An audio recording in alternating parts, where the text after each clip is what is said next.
I forgot to take my umbrella today. ഇന്ന് ഞാൻ എൻ്റെ കുടയെടുക്കാൻ മറന്നു. ആൻഡ് ജസ്റ്റ് മൈ ലക്ക്, എൻ്റെ ഭാഗ്യം അല്ലെങ്കിൽ ഭാഗ്യവശാൽ, it rain like never before.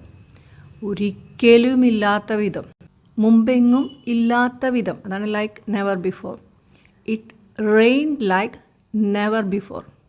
ഒരിക്കലുമില്ലാത്ത വിധം ഇന്ന് അതുപോലെ മഴ പെയ്തു. What more can I say? ഞാൻ എന്താണ് അധികം പറയേണ്ടത്? ഞാൻ എന്തിനധികം പറയണം? I was completely soaked from head to to.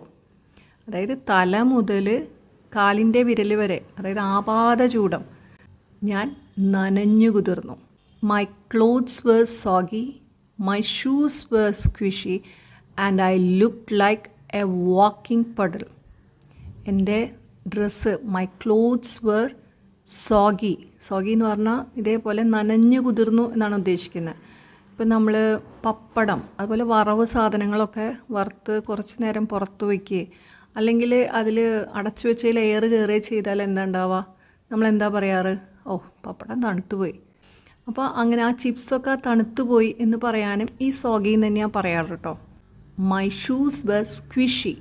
ഷൂസിൻ്റെ ഉള്ളിലൊക്കെ ഇപ്പോൾ ഈ സ്പോഞ്ചിൻ്റെ ഉള്ളിൽ വെള്ളം കയറിയിട്ട് പീ എന്ന് പറഞ്ഞിട്ടിരിക്കില്ലേ, അതേപോലെ ഷൂസിൻ്റെ ഉള്ളിൽ വെള്ളം കയറി ഇങ്ങനെ ആകെ പീ എന്നായി.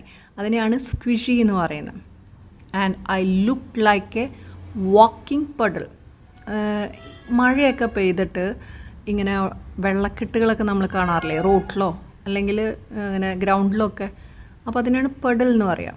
എ വാക്കിംഗ് പഡൽ എന്ന് പറഞ്ഞാൽ ഞാൻ ആകെ അത്രയും നനഞ്ഞിങ്ങനെ വെള്ളത്തിലായി, വെള്ളം പോലെയായി ഞാൻ. അപ്പോൾ എൻ്റെ മേത്ത് നിന്നൊക്കെ ഇങ്ങനെ വെള്ളം ഡ്രിപ്പ് ചെയ്യുന്നുണ്ടായിരിക്കും. അപ്പോൾ I look like a walking Paddal.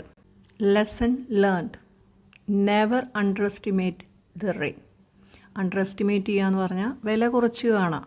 മഴയെ ഒരിക്കലും വില കുറച്ച് കാണരുത്.